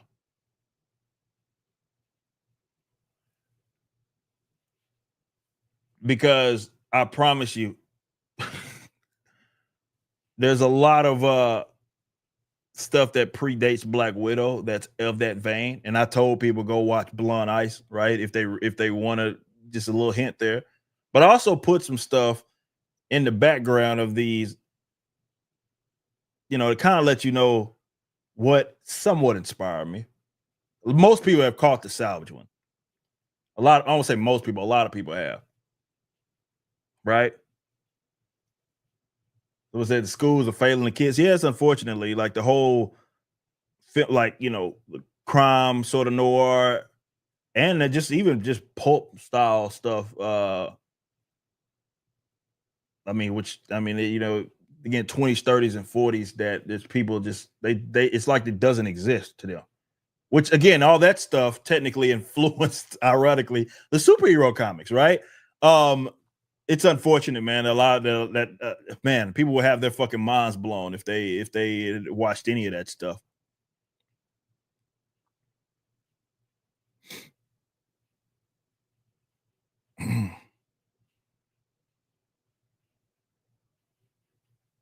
But yeah, it's intriguing nonetheless.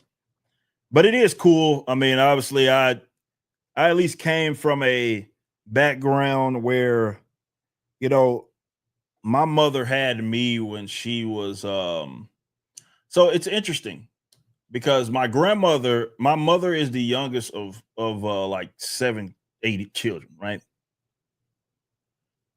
So my grandmother was like well into her 30s by the time she had my mother. And my mother didn't have me until she was in her 30s, right? As well. So it's like a completely different generation, right? Of stuff. Like the reason I'm bringing that up is because she was raised on a much older generation. And the same could be said about like what I picked up from her, right? Whereas to, let's say, this type of music was popular when I was coming up, like New Jack was basically like the first kind of music I was really exposed to that was like new. Like I was doing a New Jack swing era. You had like Michael Jackson and New Edition and all those guys that were putting out those like New Jack swings type stuff. Teddy Riley being like the producer that ran the show there, which is why I always point to that as like, that's my favorite kind of genre of music. That wasn't a music that I grew up on. Movies I grew up on was all fucking, Motown shit, for the most part. So and the same can be said for her, right? And some of the entertainment that she had watched growing up was just, it wasn't really of her generation, if that makes sense, right? So a lot of my influences, right, and a lot of things that I got inspired by, it predates me by a lot, right? And I get made fun of for watching like old shit and Matlock and shit, but that was just kind of, I came up definitely when I was spending a lot of time with my grandmother. This is the stuff that she was watching, which is like in the 80s, but and I wasn't even born during that decade, right? But it's the same can be said for her, and again, my mother and such, and it's just a lot of stuff that is going to rear its head in some of the creation. It's just inspiration, because I think trying to find something new is a mix of, okay, you have things that you're inspired by, because I'm not creating things to be the next X, right? Like I'm not trying to do that, but I have my own experiences, which is unique to me, people that are close to me in my life, right? While also again having that stuff that I grew up on and what just generally inspires me. And that's kind of mixing those, how you come up with something new, right? To me, at least that's how I approach it.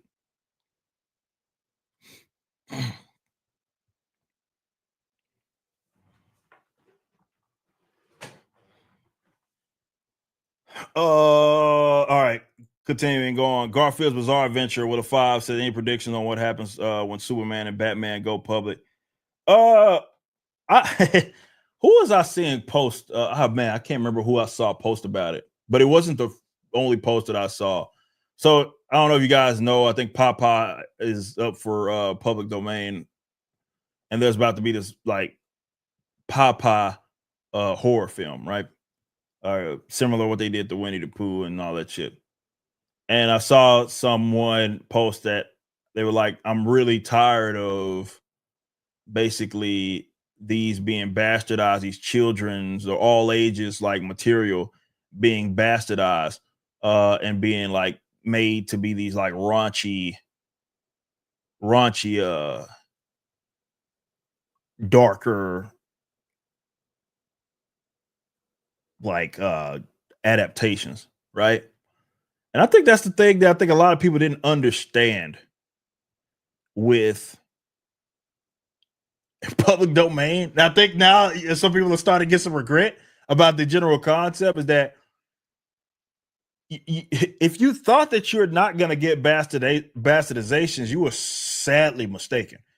just because the IP owner is bastardizing it doesn't mean when everybody else has access to it, you're going to stop seeing bastardization. Hell, you're going to get more of it because now legally they're not tied to anything. So you're going to see more people fucking shit up, not less.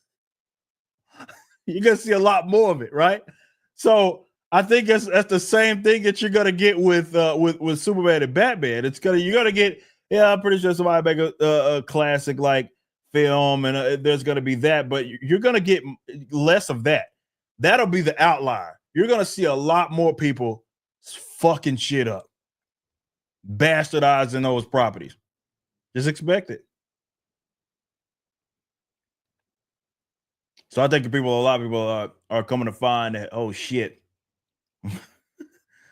public domain ain't the end all. It never was.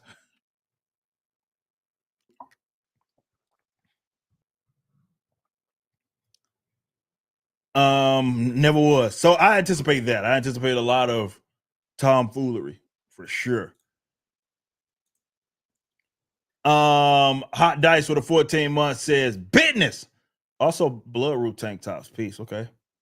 I can see that.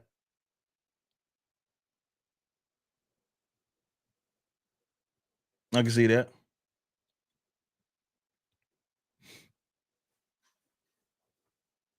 I'm game for it. But yeah, by the way, Horseman, I know we kind of just been chatting about random shit, which is fun. It's kind of while we were streaming. Just wanted to touch base. Over 13,000 books sold. Now 13,043 books sold. Can we get to 14,000 by the end of tomorrow? If you have not purchased it, give it a purchase. You can get this version of the book for just $25. The cover art is done by the interior artist, Joe Bennett. There's not that many of these left. After the stream, I'll maybe post about it. Not a lot of these left. Look at that thing shining.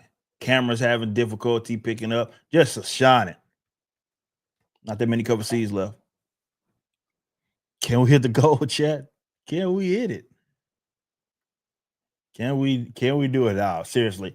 13,000 was way when I say way more than what we anticipated, way more. So we're already on the moon, but it's still special, to keep hitting those milestones, nonetheless. Scoop Dog Horseman cover says Hot Dice. Shout out to you. Shout out to everybody that's got multiple covers, by the way.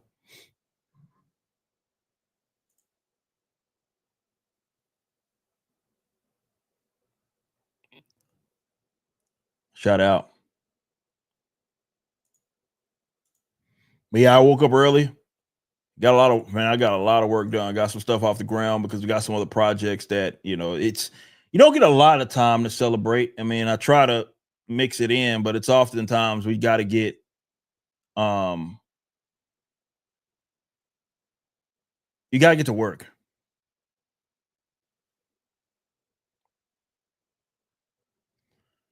And there's no time to waste. So for us to be able to just, I spend at least, I'm not gonna say us, because I try to tell my team to sit down somewhere. Don't be working on the weekends. I work on the weekends and I get so much done. And then they come in Monday with all the stuff that I've done on the weekends, right? Got a lot of stuff done. Got some projects and stuff that we're working on. I do not know if we're going to get another collection done by the end of the year launched, but I'm pushing for it. I'll say that much. I'm pushing for it because we got this closed. So the active one will be Ice statue as well as Bloodruth, right? So we'll still be obviously giving heavy promo to Bloodruth as well as Acromatic Chronicles Green. But do we fit another one in there? We'll see. We'll see.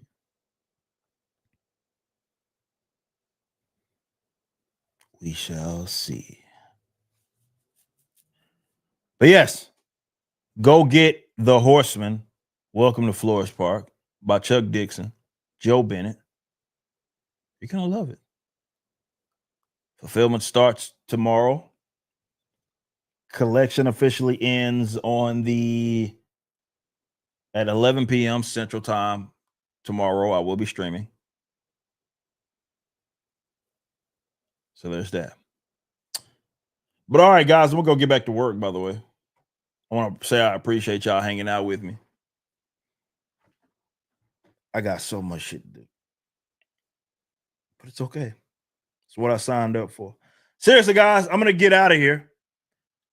Please, The Horseman, welcome to Flores Park. Over 13,000 books sold. We hit that goal. Do we hit 14,000 by the end of the day tomorrow? We'll see. I don't know. Can't make any guarantees. We've already hit our goals, so it's just another milestone. But I'm going to get back to work. I appreciate y'all so much. Please keep sharing it out. Social media, letting people know about it. We thank you guys so much. It was a fun stream to do for a couple of hours. But I will see you tomorrow sometime at night to close this bad boy out. We'll see where we go. I appreciate y'all so much, but I got to get out of here until next time, though. Y'all be easy and peace out.